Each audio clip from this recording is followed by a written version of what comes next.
Route 4. 1/1 అంటే ఎంత? 1 route 1 మొత్తం. రూట్ 0 అంటే వాల్యూ ఎంత అమ్మా? 0. రూట్ 0 అంటే 0. రూట్ 1 అంటే 1. రూట్ 4 అంటే ఎంత వాల్యూ? 2. రూట్ 4 అంటే 2 తో 4 కదా, 2. రూట్ 1 అంటే 1 రూట్ 2 వాల్యూ అక్కడే రాస్తాం. రూట్ 3 అంటే ఓకే రూట్ 3 నే రాస్తాం. రూట్ 4 ఎంత? 2. 2 తో 4 వస్తుంది కదా అంటే 2. రూట్ 1 అంటే 1. అర్థమైంది స్టెప్స్?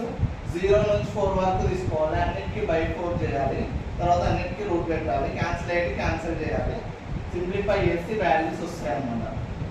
గుర్తుంటుంది కదా ఎట్లా చేయాలి ఫస్ట్. ఏం లేకపోయినా టేబుల్ మొత్తం ఫిల్ చేయొచ్చు మనం ఇప్పుడు. ఓకేనా? ఇప్పుడు ఈ వచ్చే వాల్యూస్ ఫస్ట్ స్టెప్లో రాయాలి. ఏమేమి వచ్చినాయి? 0, 1/2, 1/√2, √3/2, తర్వాత 1. ఇప్పుడు వచ్చిన వాల్యూస్ అన్ని ఎక్కడ వేయాలి? ఫస్ట్ స్టెప్లో రాసి. అర్థమైందా? ఇంతకుముందు చెప్పిన ఫార్ములాస్ అన్ని గుర్తున్నాయి కదా, sin θ అంటే 1/cosec, అవన్నీ గుర్తున్నాయి కదా. సో అవి గుర్తుంటే అక్కడి నుంచి కూడా ఈ టేబుల్ మొత్తం ఫిల్ చేయొచ్చు మనం. ఓకేనా? అవి గుర్తున్నా వేయవచ్చు. ఫస్ట్ అయితే ఇట్లా వస్తాయి. కాస్ అంటే ఎట్లా వస్తుంది అంటే రివర్స్లో రాసుకుంటూ రావాలి. ఇక్కడ నుంచి 1 ఫస్ట్ రాయాలి, లాస్ట్ ఉన్నది ఫస్ట్ రాయాలి. √3/2 ఇక్కడ రాయాలి, తర్వాత 1/√2, తర్వాత ఎంత? 1/2, తర్వాత 0. అర్థమైందా? అక్కడి నుంచి ఇక్కడ రాసుకుంటూ పోవాలి. కాస్ వచ్చేస్తాయి. ఓకే అర్థమైందా? tan ఎట్లా వస్తుంది అంటే నేను ఇంతకుముందు ఫార్ములా చెప్పిన కదా, tan θ అంటే ఏంది? sin θ by cos θ. sin θ tan θ అంటే ఫార్ములా ఏంది? sin θ by cos θ. ఇప్పుడు sin θ వాల్యూ తెలుసు, cos తెలుసు, బై చేసి రెండింటిని ఏమొస్తుంది? tan వస్తాయి కదా. ఈ ఫార్ములా నేను చెప్పిన ఇంతకుముందు. ఓకేనా? 0/1 అంటే ఎంత? 0.